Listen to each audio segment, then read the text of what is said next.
Horizontal reservation అనేది sir already చెప్పారు. At the cost of reputation 2 ముక్కలు చెప్తాను మీకు. వర్టికల్ రిజర్వేషను ప్రజలందరికీ కూడా తెలియాలి. పదే పదే మనము హారిజాంటల్ రిజర్వేషన్ అని మాట్లాడుతున్నాము. అసలు హారిజాంటల్ రిజర్వేషన్ అంటే ఏంటి, వర్టికల్ రిజర్వేషన్ అంటే ఏంటి? వర్టికల్ అంటే ఎస్సీకి 15%, ఎస్టీకి లెటెస్సే 7% ఉందంటే దాన్ని ఎవరు టచ్ చేయడానికి వీల్లేదు. ఇది వర్టికల్ రిజర్వేషన్. ఒకప్పుడు ఏం చేసేవాళ్ళంటే మహిళలకి స్పెసిఫిక్గా ఈ పాయింట్ మహిళలకి, ఈ పాయింట్ మహిళలకి, ఈ పాయింట్ మహిళలకి అని రోస్టర్లోనే ఫిక్స్ చేసేసేవాళ్ళు.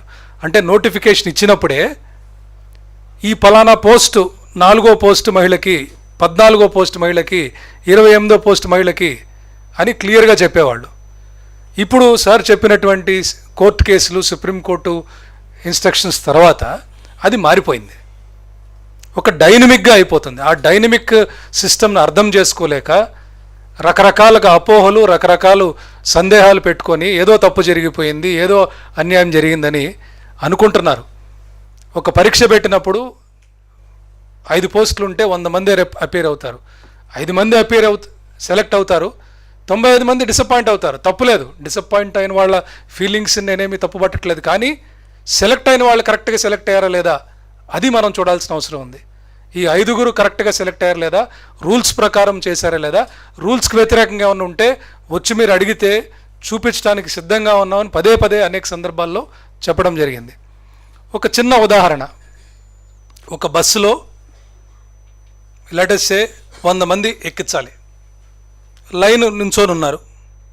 లైన్ నించొని ఉన్నప్పుడు ఈ 100 మందిలో నేను 33 మందిని మహిళల్ని ఎక్కించాలి. ఈ లైన్లో ఏం చేస్తాను, ఒక్కొక్కళ్ళు ఎక్కిస్తూ ఉంటాను. ఊహించుకోండి, బస్సులో ఫస్ట్ లెటెస్సే 66 మందిలో ఆల్రెడీ మహిళలు ఉన్నారనుకోండి, 33 మందిని ఈ లైన్ నేను డిస్టర్బ్ చేయను, వచ్చిన వాళ్ళు వచ్చినట్టు ఎక్కించేస్తాను.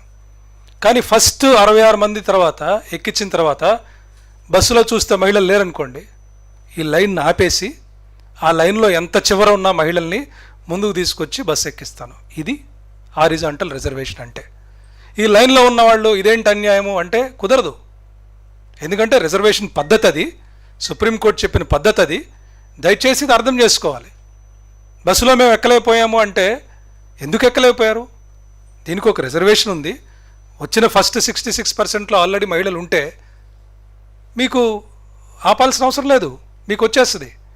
కానీ ఇదే పద్ధతి అందరికీ అప్లై చేసినప్పుడు, సుప్రీంకోర్టు రూల్స్ ప్రకారం అప్లై చేసినప్పుడు ఎవరికన్నా ఏమైనా ఇబ్బంది ఉంటే వచ్చి అడగండి. ఇది మీ డిసప్పాయింట్మెంట్కి రూల్సా లేకపోతే ఎందుకు రాలేదు అనేది మీరు తెలుసుకోవాలి. ఒకప్పుడు ఉండే వర్టికల్ వేరు, ఇప్పుడు హారిజాంటల్ వేరు. ఎన్నైతే మనము స్పోర్ట్స్ కోటాలో నింపాలనుకుంటున్నామో అన్ని పోస్టులకి ఒక్కొక్కటి ఒక రోస్టర్ పాయింట్ ఉంటుంది.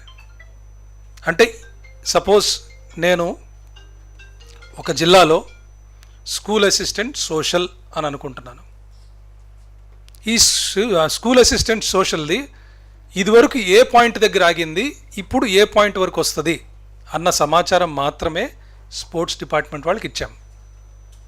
ఇలా అన్ని స్పోర్ట్స్ సీట్స్ ఏదైతే ఫిలప్ చేయాలో 420 ఫిలప్ చేద్దామని అనుకున్నాము, 372 వరకు ఫిలప్ చేశాం. ఇవన్నీ ఇచ్చినప్పుడు వాళ్ళు నోటిఫికేషన్ పిలిచారు. పిలిచినప్పుడు స్పోర్ట్స్ వాళ్ళు ఏ కేటగిరీ కింద వస్తారో మనకు తెలియదు. వర్టికల్కి హారిజాంటల్కి ఇదే తేడా.